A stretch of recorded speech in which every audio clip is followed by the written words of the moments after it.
একটা নতুন ভিডিও নিয়ে চলে এলাম তোমাদের জন্য।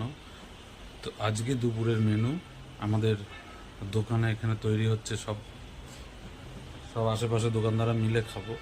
তো আজকে ভাতটা হয়ে গেছে, আজকে শনিবার, যেহেতু শনিবার সেহেতু নিরামিষ। তা আজকে ভাত রান্না হয়েছে। এই যে ভাতটাকে ফ্যান ঝরানোর জন্য রেখে দিয়েছি, এই যে। আর এই যে মুগ ডাল হচ্ছে, মুগ ডাল সিদ্ধ হচ্ছে, এরপরে হবে। তা মুগ ডালটা হবে হচ্ছে গন্ধরাজ লেবু দিয়ে, গন্ধরাজ লেবু দিয়ে মুগ ডাল।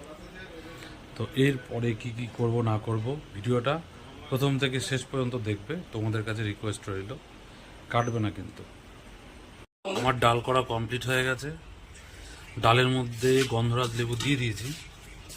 এই যে ডাল, খেয়ে রিয়াকশনটা দেয়া যাবে একটু পরে, দেখতে থাকো। ডাল দিয়ে দিয়েছি, তুমি একটু বলো। মানে আমি এত সুন্দর গন্ধরাজ লেবুর ডাল কখনো খাইনি, সিরিয়াস বলছি, বলছি। শুধু ডাল, দুর্দান্ত বানিয়েছে, দুর্দান্ত। ডালের সাথে তো কিছু করতে পারিনি, তাই বললাম যে একটু চিপস কিনে নিয়ে আসতে, চিপ দিয়ে খাওয়া হচ্ছে। আমাদের মাঝে মধ্যেই এই দুপুরের কিছু রান্না হয়, রান্না করে সবাই মিলে আমরা খাই। তো আমার ভিডিওটা অবশ্যই লাইক করবে কিন্তু তোমরা যারা যারা দেখছো, আর যারা নতুন তারা অবশ্যই ফেসবুক হলে ফলো করে দিও, আর ইউটিউব হলে সাবস্ক্রাইব করে দিও। টাটা।